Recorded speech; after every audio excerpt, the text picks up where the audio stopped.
સુરત શહેર cyber crime બ્રાન્ચને ખૂબ મોટી સફળતા મળી છે. તારીખ 13મી જુલાઈ 2026ના રોજ સાંજે 6:13:19 ડિસ્ટ્રિક્ટ કોર્ટના ઓફિશિયલ ઈમેલ આઈડી ઉપર એક ઈમેલ આવેલો હતો, જે ઈમેલમાં 6 શબ્દોમાં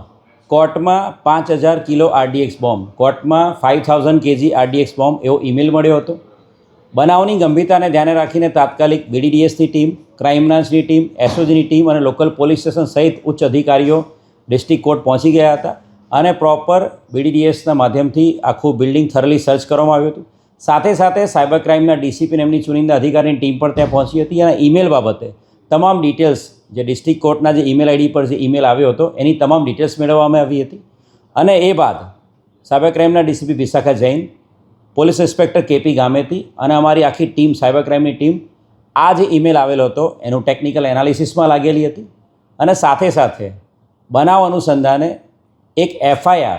સાયબર ક્રાઇમ પોલીસ સ્ટેશનની અંદર ભારતીય ન્યાય સંહિતાની કલમ 351 અને 353 સાથે સાથે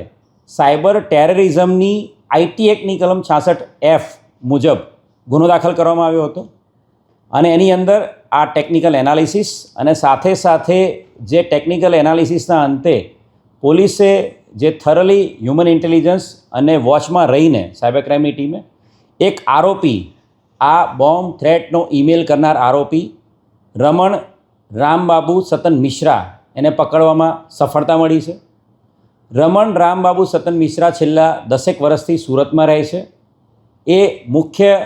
બિહારનો વતની છે, બિહારના દરભંગા જિલ્લાનો વતની છે. રમણ છે એ મેરિડ છે, એની પત્ની અને એની 2 બાળકો એની સાથે છે.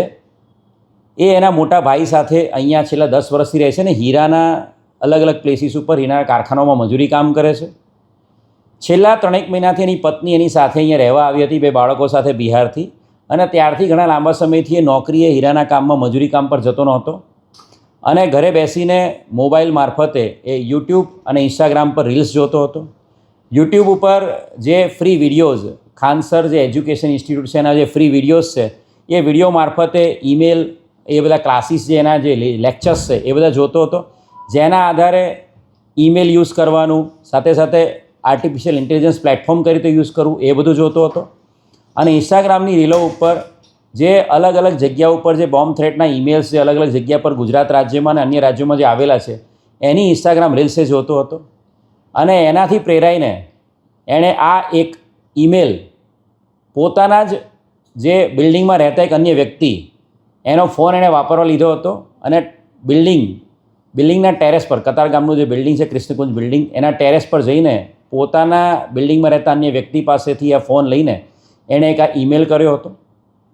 હાલ જે એની પૂછપરછ કરી છે એ પ્રમાણે એણે કન્ફેસ કર્યું છે કે આ પોતાના જે નોન પર્સન છે બિલ્ડિંગમાં એના ફોનમાંથી એણે ઈમેલ કર્યો હતો. એ ફોન તો કબજે કરવામાં આવ્યો જ છે, પણ સાથે સાથે જે આરોપી છે રમણ મિશ્રા, એનો ફોન પણ કબજે કરવામાં આવ્યો છે અને એના ફોનમાંથી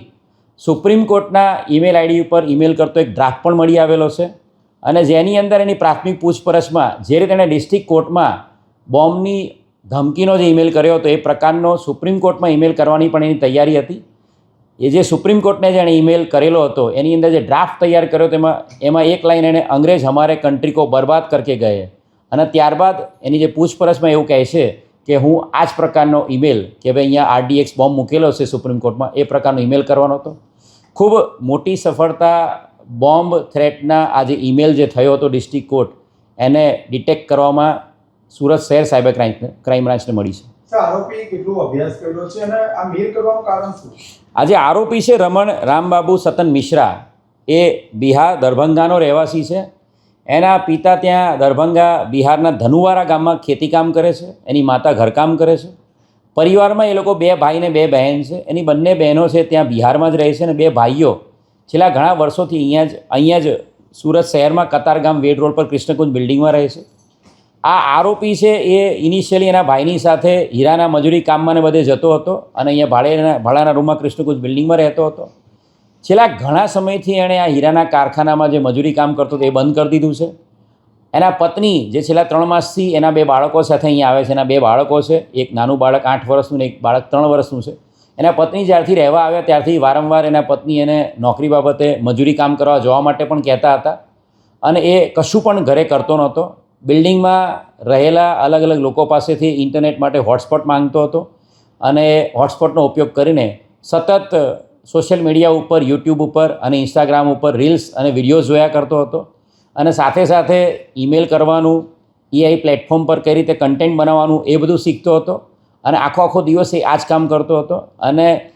ઇન્સ્ટાગ્રામ ઉપર જે અલગ અલગ રીલો, જે બોમ્બ થ્રેટના ન્યૂઝ અનુસંધાને જે આવેલી હોય એનાથી પ્રેરાઈને એ પોતે પણ આ ઈમેલ કરવા માટે પ્રેરાયેલો હતો અને એણે આ ઈમેલ કર્યો હતો. હાલ જે એની પૂછપરછ છે એ પ્રમાણે એ બિહારના એના વતનમાં ધનુવારા ગામમાં ધોરણ 9 સુધીનો એણે અભ્યાસ કરેલો છે. હાલ જે એની પૂછપરછ કરી છે એ પ્રમાણે એણે જે મોબાઈલ ઉપયોગ કર્યો છે એ એના બિલ્ડિંગમાં રહેતા એક વ્યક્તિનો ઉપયોગ કરેલો છે મોબાઈલનો, અને જે ઈમેલ છે એના પોતાના જ ઈમેલ આઈડી છે એ એના જે નોન વ્યક્તિ જેનો મોબાઈલ ઉપયોગ કર્યો હતો એમાં યુઝરનેમ પાસવર્ડ નાખીને એણે પોતે જ આ ઈમેલ કરેલો છે. એ ઓનલાઈન ક્લાસીસ, આ જ કોમ્પ્યુટરને એના રિલેટેડ જે અલગ અલગ કોચિંગ ચાલતા હોય છે એ બધા જોતો હતો અને સાથે સાથે એ અલગ અલગ વિડીયો પણ એની અંદર જોતો હતો. અને ખાસ કરીને એઆઈ જે કન્ટેન્ટ જનરેટ કરવી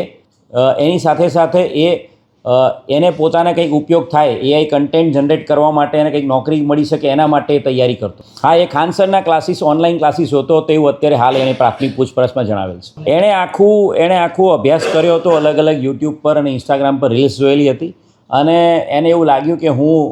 મારો મોબાઈલ વાપરીશ નહીં અને મારા કોઈ અન્ય વ્યક્તિનો મોબાઈલ વાપરીશ. આ એનો મિત્ર પણ નથી આ વ્યક્તિ. બિલ્ડિંગમાં રહેતા કોઈ થર્ડ પર્સન પાસે એણે હોટસ્પોટના અનુસંધાને મોબાઈલ માંગ્યો કે મારે તારું હોટસ્પોટ જોઈએ છે, અને પછી મોબાઈલ રહીને જ્યારે એને ખબર નહોતી ત્યારે સીધો ટેરેસ પર જતો રહ્યો હતો અને ટેરેસથી એણે ફટાફટ આ જે 6 વર્ડનો એક ઈમેલ, કોર્ટમાં 5000 kg RDX બોમ્બ એવો ઈમેલ કરી દીધો. આ છેલ્લા ઘણા સમયથી એ નોકરી ધંધે ક્યાંય જતો નથી, 24/7 પોતાના ઓરડીમાં પડ્યો રહે છે અને એ બિલ્ડિંગમાં રહેતા અન્ય જે રૂમમાં રહેતા લોકો છે, જ્યારે એનો ડેટા ખતમ થઈ જાય ઇન્ટરનેટનો ત્યારે એના નજીકના બિલ્ડિંગમાં રહેતા લોકો પાસેથી હોટસ્પોટ લે છે અને 24/7 એનું કામ યુટ્યુબ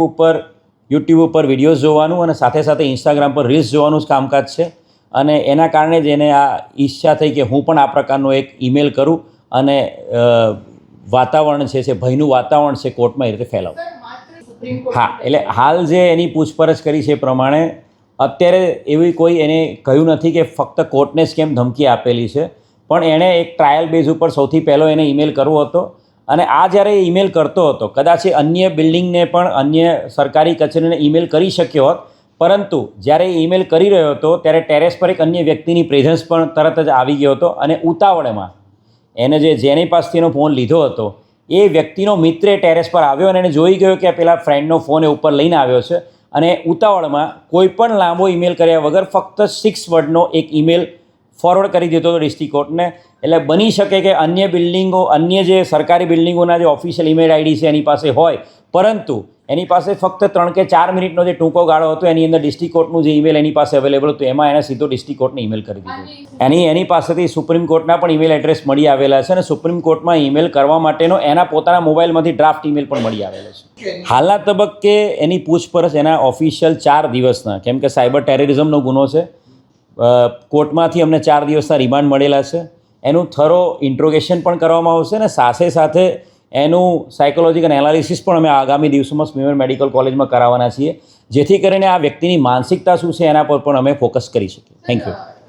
આ પ્રકારના સતત સમગ્ર ગુજરાતના અલગ અલગ પ્લેસીસ ઉપર આપ જોઈ રહ્યા છો કે છેલ્લા 6 મહિનામાં વડોદરા હોય, અમદાવાદ હોય કે સુરત હોય, અલગ અલગ સ્કૂલ્સ, અલગ અલગ મેજર બિલ્ડિંગ્સ ટાર્ગેટ થઈ રહ્યા છે. ડિસ્ટ્રિક્ટ કોર્ટમાં જે ઈમેલ છે એ જ સમયગાળામાં એક પાસપોર્ટ ઓફિસમાં પણ આ પ્રકારના જ અલગ ઈમેલ એમાં આવેલા હતા અને એના કારણે બનાવની ગંભીરતાને ધ્યાને રાખીને લોકોમાં ભયનું વાતાવરણ ફેલાય, ડિસ્ટ્રિક્ટ કોર્ટનું આખું જે સરકારી તંત્ર છે એનું કામકાજ સાંજના ટાઈમમાં આખું ખોરવાઈ ગયું હતું અને લોકોમાં ભયનું વાતાવરણ ફેલાય, લોકોમાં અસલામતી થાય અને જાહેરમાં સુલેહ શાંતિનો ભંગ થાય એ પ્રકારનો લોકોમાં થ્રેટ ઊભો કરવા માટેનો જે ઈમેલ હતો અને એના કારણે જ આ ગુનામાં ભારતીય ન્યાય સંહિતાની કલમ 351, 353ની સાથે આઈટી એક્ટની કલમ 66F2નો પણ ઉપયોગ કરવામાં આવ્યો છે અને એને એડ કરવામાં આવ્યું છે અને એના કારણે જ પોલીસે રજૂ કરેલા એફિડેવિટના અનુસંધાને કોર્ટે આ આરોપીના વધુ 4 દિવસના અમને રિમાન્ડ આપેલા છે.